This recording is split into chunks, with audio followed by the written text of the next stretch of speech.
Là, c'était la semaine dernière. On a eu donc la visite du président chinois. Hein? Xi. Voilà, c'est lui.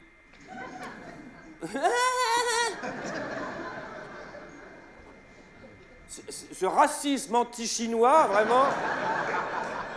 Vous n'avez pas honte, madame? Enfin... Donc, donc c'est Xi, bah c'est lui. Alors donc, le président chinois visite en France. Alors, tapis rouge, hein? Tapis rouge. Pourquoi? Parce que, bon, on a un problème, on n'est pas tout seul dans le monde, avec les Chinois. Alors, commercialement, les Chinois, comment dire, nous en mangent un peu. Bon, voilà, vous n'allez pas rire bêtement à chaque fois, madame.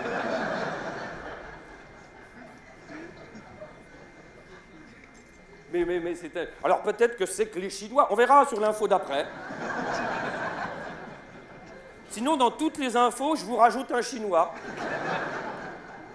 Ils sont tellement nombreux. Alors, donc, en termes diplomatiques, disons que les Chinois ne respectent pas les règles du commerce international. Alors, l'Union européenne est en colère. Et quand elle est en colère, je veux dire, ça pèse.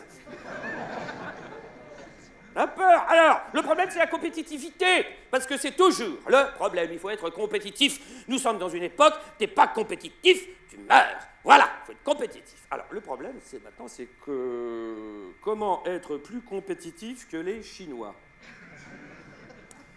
Ils sont plus nombreux que nous. Ils font marcher la planche à billets, donc l'argent coule à flot. Les ouvriers sont payés comme des stagiaires et il n'y a pas de démocratie. Nous avons un gros retard à rattraper.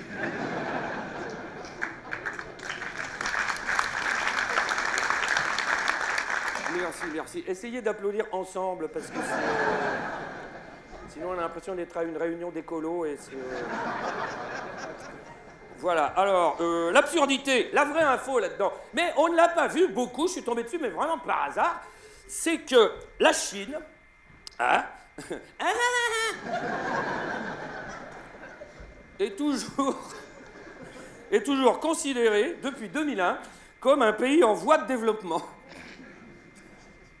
Voilà. Ah bah ça m'a fait le même effet, moi, oui, oui, c'est... Alors donc, avec évidemment les règles très favorables qui vont avec, donc nous avons donc un pays en voie de développement qui rachète les pays développés.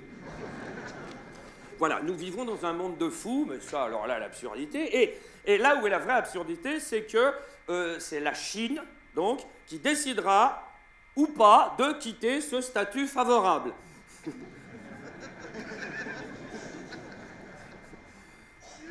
Est-on pas pressé? Voilà, alors, bon, alors évidemment, vous allez me dire, est-ce qu'on a parlé des droits de l'homme? Ta gueule! Non, non. Alors, en général, les Chinois là-dessus sont très forts pour nous faire fermer nos clapets sur tout ça et sur le reste. En général, ils arrivent et dès le début, ils font « on achète 30 Airbus ». Ça calme tout le monde.